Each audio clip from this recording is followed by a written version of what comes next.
জীবনে সব কিছু চাওয়া যায়, তবে সব কিছু পাওয়ার ভাগ্য সবার থাকে না। এটার নামই হয়তো জীবন। অর্থ আর স্বার্থ বদলে দেয় মানুষের চরিত্র। পরিস্থিতি অজুহাত মাত্র, ইচ্ছা থাকলে স্রোতের বিপরীতে সাঁতার কাটা যায়।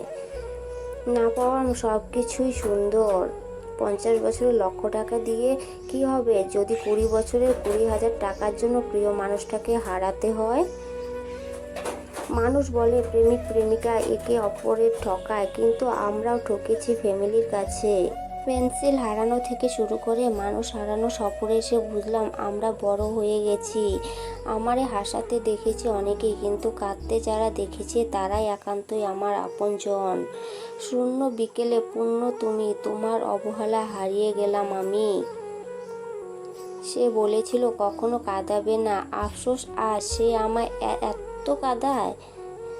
ভালোবাসা হলে যাবে কোথায়? যদি চলে যাও তাহলে ভালোবাসা ছিল কোথায়? ছোট্টবেলায় জীবনটা সুন্দর ছিল, এখন তো হয়ে গেছি সবার কাছে মূল্যহীন মানুষ। এমন একজনকে ভালোবেসে ফেলেছি যাকে চাওয়াটা অন্যায় আর ভুলে যাওয়াটাও